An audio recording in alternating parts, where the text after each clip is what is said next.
እሺ አሁን ቀጥለን የምናየው ስለ ብሬክ እና ኮንቲኒው ስለሚባሉ ሁለት ኪወርዶች ናቸው። እነዚህ ኪወርዶች በምንጠቀማቸው ሉፕ ወይም ዋይል ሉፕ ሊሆን ይችላል ፎር ሉፕ እነሱ ላይ ብዙ ኦፕሬሽኖች የምንሰራባቸው ናቸው። ብሬክ እና ኮንቲኒው ቅድሚያ እዚህ ጋር ኮንሰፕታቸውን እኔና ምን እንደሆኑ ያው በኤግዛምፕል በደንብ እናያለን። ብሬክ የምንለው ምንድን ነው? የተሰጠን ዋይል ሉፕ ሊሆን ይችላል ወይ ፎር ሉፕ ብሬክ የሚል ስቴትመንትን ካገኘ ሙሉ በሙሉ ብሬኩ ምን ያደርገዋል ማለት ነው? ያንን ሉፕ ተርሚኔት እንዲያደርግ ነው የሚያደርገው ማለት ነው። ሉፑ ከዚህ በፊት እንዳልነው የሚያልቀው እንዴት ነበር? ዋይል ሉፕ ከሆነ የተሰጠው ኮንዲሽን ፎልስ ከሆነ ነው የሚያልቀው። ፎር ሉፕ ከሆነ ደግሞ የሰጠነው አይትሬሽን እስከዛ ድረስ ሰርቶ እሱ ሲያቆም ነበር የሚያልቀው። ብሬክ ስቴትመንትን ካገኘ ግን እስከዛ ድረስ አይጠብቅም። ምን ያደርገዋል ማለት ነው? ሙሉ በሙሉ ያኛው የተሰጠን ሉፕ ፎር ሉፕ ሊሆን ይችላል ዋይል ሉፕ ተርሚኔት እንዲያደርግ ወይም እንዲያቆም ያደርገዋል ማለት ነው። ኮንቲኒው የሚለው ደግሞ ምንድነው? ሉፑ ሁሌም እስከታች ድረስ ደርሶ መጨረሻው ጋር ሲደርስ ነው እንደ አዲስ ደግሞ ሁለተኛውን ዙር የሚሰራው ማለት ነው። ኮንቲኒው የሚለውን ስቴትመንት ካገኘ ግን እንደሚያደርገው ከሱ በታች ያለውን ኮድ ትቶ ቀጥታ ወደ ላይ ይመለስና ቀጣዩን ሉፕ ነው የሚቀጥለው። ይህንስ በኤግዛምፕል ቀጣይ ላይ እንየው። አሁን እዚህ ጋር እንደምናየው ከመጀመሪያው ኤግዛምፕል እዚህ እንጀምር እስቲ። ፎር አን ሬንጅ ኦፍ 7 ኢፍ i = 5 ብሬክ ፕሪንት i። ይሄ ፎር ሉፕ ምን እንደሚሰራው እስቲ ሬንጁ 7 ስለሆነ ከ0 እስከ 6 ነበር የሚሰራው ማለት ነው። ኢፍ i = 5 ይሄ ትሩ በሚሆን ሰዓት ምን ብለናል? ብሬክ ብለናል ማለት ነው። ስለሆነ ኢኒሻሊ የi ቫልዩ ስንት ነው? 0 ነው። 0 በሚሆን ሰዓት ኢፍ i = 5 የሚለው ፎልስ ነው። ስለሆነ ይሄ ብሬክ የሚለውን ስቴትመንት አያገኝም ማለት ነው። ፕሪንት i ሲል ዲስፕሌይ የሚሆንልን ስንት ነው? 0 ነው ዲስፕሌይ የሚሆንልን በዚህ ሰዓት። ከሱ ቀጥሎ አያችን አንድ ይሆናል። አንድም ሲሆን ይሄኛው ኢፍ ስቴትመንት ትሩ አይሆንም። ስለሆነ ብሬክ የሚለውን ስቴትመንት አያገኝም ማለት ነው። ብሬክ የሚለውን ስቴትመንት የሚያገኘው መቼ ነው? አያችን 5 ሲሆን ማለት ነው። አያችን 5 ሆነ ማለት 5 እኩል ነው 5። ያኔ ምን ያደርገዋል? ብሬክ። ብሬክ ሲያደርገው ምን ይሆናል? ይሄ ሉፕ ሙሉ በሙሉ ያቆማል። ብሬክ የሚለው ስቴትመንት ባይኖር ኖሮ የሚሰራልን ከስንት ነው? ከ0 እስከ 6 ያለው ነበር ዲስፕሌይ የሚሆንልን። ግን አሁን ብሬክ የሚለውን ስቴትመንት አያችን 5 በሚሆን ሰዓት ስለሚያገኝ 5 እና ከዛ በኋላ ያሉት የትኞቹም አውትፑቶች አይወጡልንም። የሚወጣልን ከ0 እስከ 4 የሚለው ብቻ ነው ማለት ነው። እሱን እስቲ እንየው እዚህ ጋር።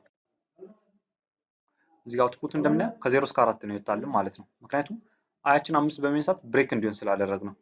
ይሄንን በቀያየርን ቁጥር አሁን አያችን 3 ቢል አያችን 3 በሆነ ሰዓት ነው ምን የሚሆነው?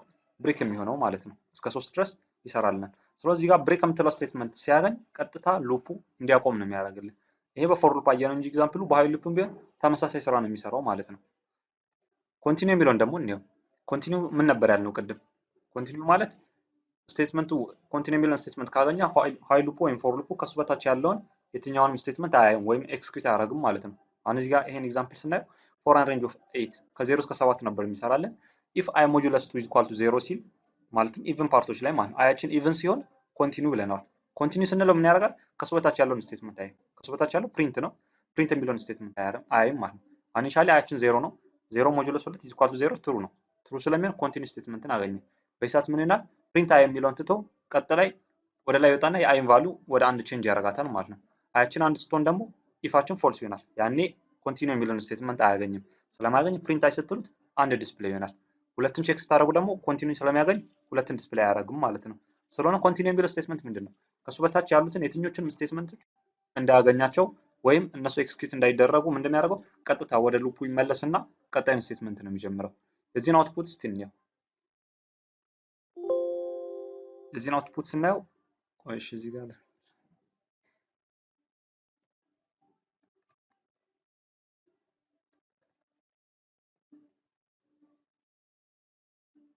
እዚህ አውትፑት እንደምናየው 1 5 3 እና 1 3 5 7 ይወጣልን። ኦድ ፓርቱ ብቻ ነው ማለት ነው። ኢቭን ፓርቱ ለምንድን ነው ያወጣን ከተባለ ኢቭን ፓርቱ ላይ ምን አድርገናል? ኮንቲኒው እንዲሆን አድርገናል። ኢቭን ፓርት ላይ ኮንቲኒው ማለት ነው። ምክንያቱም ፕሪንት የሚለው የቱ ጋር ነው ያለው? ከኮንቲኒው በታች ስለሆነ ፕሪንት የሚለውን ነው የማያገኝልን። ስለሆነ ምን ፓርት አይወጣም ማለት ነው? ኢቭን ፓርቶቹ አይወጡም። እስቲ እንዲህ ቢሆንስ ምን እንደሚፈጠረው ነው። ፎር አን ሬንጅ ኦፍ 8 ፕሪንት i if i ሞጁለስ 2 = 0 ኮንቲኒው። አሁን ኮንቲኒው የሚለው ከሱ በታች ያለ ምንም አይነት ስቴትመንት የለም። ከሱ በታች ምንም ስቴትመንት ከሌለ ኮንቲኒው የሚለው ኪወርድ ምንም ጥቅም የለውም። ምክንያቱም ሁሌም የሚያደርገው ምንድነው? ከታች ያለውን ስቴትመንት እንዳይሰራ ነው የሚያደርገው። ከዚህ በታች ግን አሁን ምንም ስቴትመንት ስለሌለ በይሰጥ አውትፑቱ ሙሉ ነው የሚወጣል። ከ0 እስከ 7 ሁሉም አውትፑት ይወጣል ማለት ነው። እሺ ቀጣይ ላይ ደግሞ ሁለቱ አንድ ላይ ሲሆኑ ምን እንደሚፈጠር ነው። ይሄን ኤግዛምፕል እኔውና በደንብ ግልጽ የሚሆንላችሁ ይመስለኛል። ፎር አን ሬንጅ ኦፍ 10 ይሄ ምን ማለት ነው? ከ0 እስከ 9 ያሉትን ቫልዩዎች i ይዛል ማለት ነው ተራ በተራ።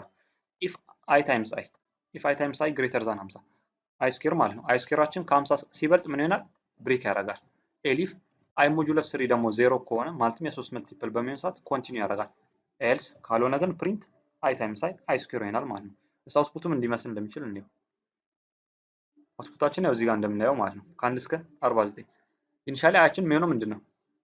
አያችን የሚሆነው 0 ነው። 0 በሚሰጥ ኢፋችን ፎልስ ነው። ኤሊፉ ግን ትሩ ይሆናል። 0 ሞጁለስ 3 0 ስለሚል ኮንቲኒው ስለሚያደርገው ምን ይሆናል? ፕሪንት አይ ታይምስ አይ የሚለውን አያገኘውም ማለት ነው። ይሄን ስለማያገኝ 0 አውትፑት ላይ አናየውም። ቀጣይ ላይ ማን ነው የሚሆነው? አያችን 1 ይሆናል። 1 ሲሆን ኢፉም ኤሊፉም ፎልስ ነው። ያኔ ኤልስ ነው የሚወጣው ማለት ነው። አያችን ደግሞ 2 በሚሆን ሰዓትስ? አያችን 2 በሚሆን ሰዓት ኢፍ እና ኤሊፍ ፎልስ ነው። ኤልስን ነው የሚሰራልን። አያችን 3 ሲሆን ግን ማን ያገኛል? ኤሊፍ የሚለው ትሩ ነው። 3 ሞጁለስ 3 0 ስለሚሆን ኮንቲኒው ይሆናል። ኮንቲኒው ሆነ ማለት ከታች ያለው ፕሪንት አያገኘውም ማለት ነው። ቀጣይ ላይ አያችን ስንት ይሆናል? 4 4ም ሲሆን ኢፍ እና ኤሊፍ ፎልስ ነው። ኤልሱን ያገኛል። ፕሪንት አይ ታይምስ አይ ስንል 16 ወጣ። ቀጣይ ላይ ስንት ይሆናል? አያችን 5 ሲሆንም ተመሳሳይ ኤልሱን ነው የሚያገኘው ማለት ነው። አያችን 6 በሚሆንበት ሰዓት 6 ሲሆን ኤሊፍ አይ ሞጁለስ 3 is equal 0 ትሩ ነው። ያኔ ኮንቲኒው ስለሚያደርግ 6 ፕሪንት አይሆንም ማለት ነው። 6 ስኩዌር ፕሪንት አይደረግም። አያችን 7 ሲሆንስ ኢፍም ኤሊፍም ፎልስ ነው። ያኔ ማን ነው የሚያገኘው?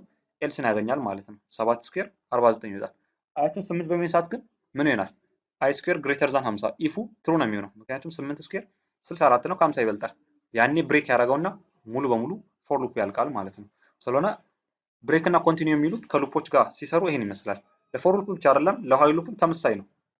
ሳይንሳቸው ሁለቱም ተመሳሳይ ነው፣ ምንም ልዩነት የለውም። የሚሰሩት ስራ ብሬክ ከሆነ ሙሉ በሙሉ ሉፕ እንዲያቆም ነው። ኮንቲኒው ከሆነ ደግሞ ከሱ በታች ያለውን እንዳይሰራ ነው የሚያደርገው ማለት ነው። ቀጣይ ላይ ደግሞ ስለ ሎካል እና ግሎባል ቫሪያብሎች ትንሽ ሎካል እና ግሎባል ስለ ቫሪያብል ከዚህ በፊት አይተን ነበር። ቫሪያብል ማለት የሆነን ቫልዩ አሳይን የምናደርግበት ማለት ነው። አንድን ቫልዩ ለማስያዝ ወይም አሳይን ለማድረግ የምንጠቀምበት ቫሪያብል እንላለን። ቫሪያብል ሁለት አይነት አለ፣ ሎካል ቫሪያብል እና ግሎባል ቫሪያብል። የቫሪያብል ስኮፕ ይባላሉ። ሎካል ቫሪያብል የምንለው ምንድነው? በሆነ ፈንክሽን ውስጥ ሪስትሪክትድ የሆነ ቫሪያብል ማለት ነው። ስኮፑ ፈንክሽን ውስጥ ብቻ ነው። ከፈንክሽን ውጭ ምንም ነገር ልንጠቀምበት አንችልም። ፈንክሽኑ ስንጠራው ይሰራል። ፈንክሽኑ ሲያልቅ ግን ሙሉ በሙሉ ምን ይሆናል ማለት ነው? ከኤክስኪዩሽን በኋላ ይጠፋል ያኛው ቫሪያብል። ሎካል ቫሪያብል ሊሆኑ የሚችሉት እነማን ናቸው ከተባለ እዚህ ጋር እንደምታያቸው አንደኛ ፓራሜትር፣ የፈንክሽን ፓራሜትሮች ናቸው። ፈንክሽን ኮል ስናደርግ የሚላኩ አርጊውመንቶች ወይ ፓራሜትሮች ሊኖሩ ይችላል። ያኔ የፈንክሽን ውስጥ ያሉት ፓራሜትሮች ሎካል ቫሪያብል ናቸው። ሁለተኛ ቫሪያብልስ ኦን ዘ ሌፍት ሃንድ ሳይድ ኦፍ አን አሳይንመንት ስቴትመንት ኤኒ ፈንክሽን፣ ፈንክሽን ውስጥ ክሬት የምናደርጋቸው ቫሪያብሎች ደግሞ ሎካል ቫሪያብል እንላቸዋለን። ሶ ሎካል ቫሪያብል የሚባሉት ሁለቱ ወይ ፓራሜትር ወይ ደግሞ በፈንክሽን ውስጥ የሚፈጠሩ ቫሪያብሎች ማለት ነው። ግሎባል ቫሪያብል የምንለው ግን የትኛውም ከፈንክሽን ውጭም የትም ቦታ ላይ መጠቀም የምንችላቸው ቫሪያብሎች ምን ይባላሉ? ግሎባል ቫሪያብል። ግሎባል ቫሪያብልን እንዴት ክሬት እናደርጋለን ከተባለ አንደኛ ከፈንክሽን ውጭ አሳይን ከተደረጉ ግሎባል ቫሪያብል ናቸው። ሁለተኛ ደግሞ ፈንክሽን ውስጥ ሆኖ ግሎባል የሚል ኪወርድ አለ። ግሎባል የሚለውን ኪወርድ ተጠቅመን አሳይን ካደረግነው ምን ይሆናል ማለት ነው? ግሎባል ቫሪያብል ይሆናል ማለት ነው። ልዩነታቸውስ ምንድነው ከተባለ ሎካል ቫሪያብል አክሰስ ማድረግ የምንችለው ፈንክሽን ውስጥ ብቻ ነው። ከፈንክሽን ውጭ ሎካል ቫሪያብል አክሰስ እናድርገው ብንል ኤረር ነው የሚፈጠረው። ግሎባል ቫሪያብል ግን የትም ቦታ ላይ አክሰስ ማድረግ ይቻላል። ግን ተመሳሳይ ቫሪያብሎች ሎካል እና ግሎባል ቫሪያብል አንድ ላይ ከመጡስ ፈንክሽን ውስጥ ለማን ነው ፕራዮሪቲ የሚሰጠው ከተባለ ለሎካል ቫሪያብሉ ቅድሚያ ፕራዮሪቲ እንሰጣለን። ይሄንን በአንድ ኤግዛምፕል እንየው። እዚህ ጋር እንደምናየው ነው x = 10 y = 20። እዚህ ጋር የምታዩቸው ሁለቱም x እና y ከፈንክሽን ውጭ ነው ዲፋይን የተደረጉት። ስለሆነ ሁለቱ ቫሪያብሎች ሎካል ናቸው ግሎባል ብለን እንለይ ካለ ግሎባል ነው የሚሆኑት ማለት ነው። ምክንያቱም ፈንክሽን ውስጥ አይደለም ዲፋይን የተደረጉት ከፈንክሽን ውስጥ ውጭ ስለሆነ x እና y ግሎባል ቫሪያብል ናቸው። እዚህ ጋር የምናየው ደግሞ ይሄን ፈንክሽን ነው። እስቲ ይሄ ፈንክሽን ሚን የሚለው ፈንክሽን ስንት ፓራሜትሮች አሉት? ኤቢሲ የሚባሉ 3 ፓራሜትሮች አሉ። ፓራሜትር ደግሞ ምን አይነት ቫሪያብል ነው ብለናል? ሎካል ቫሪያብል ነው ማለት ነው። እዚህ ጋር መተን ዲ = ብለን አዲስ ቫሪያብል አሳይን እያደረግን ነው ዲ የሚባል። ይሄ ዲ ምንድነው ማለት ነው? ሎካል ቫሪያብል ነው። ምክንያቱም ፈንክሽን ውስጥ ነው ዲፋይን የተደረገው። ታች ወተን ደግሞ አቨሬጅ የሚባል አዲስ ቫሪያብል ክሬት አደረኩኝ። ይሄ ቫሪያብል ደግሞ ከፈንክሽን ውጭ ስለሆነ ምን ይሆናል ማለት ነው? ግሎባል ቫሪያብል ይሆናል ማለት ነው። ሶ የቫሪያብል ታይፖቹ ግሎባሎቹ እነማን ናቸው ከተባለ ኤክስ፣ ዋይ እና አቨሬጅ የሚባሉት ሶስቱ ግሎባል ናቸው። ሎካሎቹ ደግሞ ኤ፣ ቢ፣ ሲ እና ዲ ናቸው ማለት ነው። ሌላው ነገር ተመሳሳይ ነው፣ ግን ማነው ሎካል ማነው ግሎባል የሚለው ነው።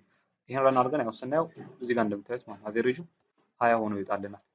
እሺ ሌላስ ምን አይነት ቫሪያብሎች አሉ ከተባለ አሁን እዚህ ጋር መተን x = 15 አለ። x = 15 እንለው ይሄ x ምን አይነት ቫሪያብል ነው? ሎካል ነው ወይስ ግሎባል ከተባለ እንደምታዩት ፈንክሽን ውስጥ ነው ያለው። ስለሆነ ይሄ ቫሪያብል ማን ነው? ሎካል ነው ወይስ ግሎባል ከተባለ ሎካል ቫሪያብል ነው፣ ፈንክሽን ውስጥ ዲፋይን ስላደረግነው ማለት ነው። ግን ከላይ የምታዩት ይሄኛው ኤክስ ግን ግሎባል ነው። ሁለቱ ኤክሶች የተለያዩ ናቸው። ይሄ ኤክስ ግሎባል ነው፣ እዚህ ውስጥ ያያችሁት ኤክስ ደግሞ ሎካል ነው። እና እንዴት ነው የምንለያቸው ከተባለ ፈንክሽን ውስጥ ከተጠቀምነው አሁን ለምሳሌ ፕሪንት ኤክስ ካልን ዲስፕሌይ የሚሆንልኝ የትኛው ነው? ፕሪንት ኤክስ ፈንክሽን ውስጥ ይሄ ስቴትመንት ያለው ፈንክሽን ውስጥ እስከሆነ ድረስ ሁሌም ቅድሚያ ሎካል ቫሪያብል ነው የሚፈልጉት። ሎካል ቫሪያብል ካለ ያንን ሎካል ቫሪያብል ተጠቅሙ፣ ከሌለ ግን ግሎባሉን ነው የምትጠቀሙት። አሁን ኤክስ የሚባል ሎካል ቫሪያብል አለ ስላለ ኤክሳችን ስንት ፕሪንት ኤክስ ስንለው የሎካል ቫሪያብሉ 15 ነው ዲስፕሌይ የሚሆንልን ይሄኛው 15። እሺ ዋይንስ ፕሪንት ብንለው ፕሪንት ዋይ ብንለው ሎካል ቫሪያብል የሆነ ዋይ የለንም እዚህ ጋር ፈንክሽናችን ውስጥ ማለት ነው። ስለሆነ ሎካል ቫሪያብል ዋይ ከሌለ ማንን ነው የሚፈልገው? ግሎባል ይፈልጋል። ግሎባል ዋይ ግን አለ 20 ስለሆነ እዚህ ጋር ፕሪንት የሚሆንልኝ ስንት ነው? 20 ነው። ኤክስ ግን ፕሪንት የሚሆንልኝ የግሎባሉ ቫሪያብል አይደለም። የግሎባሉ 10 ሳይሆን የሎካሉ 15 ነው። ምክንያቱም ሎካል ካለ ቅድሚያ ለሎካል ነው ሁሌ የሚሰጠው ማለት ነው። እሺ ቀጣዩ ጋር እንምጣ።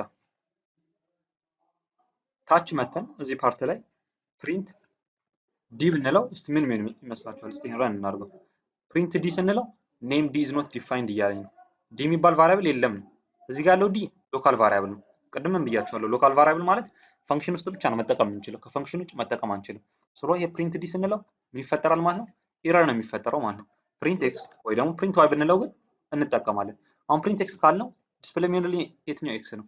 ሎካሉ ነው ወይስ ግሎባሉ ከተባለ ከፈንክሽን ውጭ ነው ይሄን ስቴትመንት የጠራ ነው። ከፈንክሽን ውጭ ስቴትመንት በጠራን ጊዜ ሁሌም ግሎባል ብቻ ነው የሚሰራው። ሎካል ቫሪያብል ከፈንክሽን ውጭ ምንም ጥቅም የለውም ነው። ፈንክሽን ውስጥ ብቻ ነው ልንጠቀመው የምንችለው። ስለዚህ ጋር ፕሪንት ኤክስ እና ዋይ ካልን ዲስፕሌይ የሚሆንልኝ ኤክስ 10 ነው፣ ዋዩ ደግሞ 20 ነው ማለት ነው። እዚህ ጋር የምታዩት ኤክሳችን 10 ዋያችን 20። ከላይ ደግሞ ፕሪንት ኤክስ እንለው ፈንክሽን ውስጥ የነበረው ግን 15 ነው ፕሪንት ይሆነልን ማለት ነው። እሺ ፈንክሽን ውስጥ አሁን እሺ ግሎባል ዲ ቅድምም ብያለሁ። እዚህ ጋር ፕሪንት ዲ ስንለው ምን ነበር የተፈጠረው? ፕሪንት ዲ ስንለው ኤረር ነበር የተፈጠረው። ምክንያቱም ዲ ሎካል ቫሪያብል ነው። ሎካል ቫሪያብል የሆነው ደግሞ ለምንድን ነው? ፈንክሽን ውስጥ ነው ክሬት ያደረግነው እዚህ ጋር እንደምታዩት።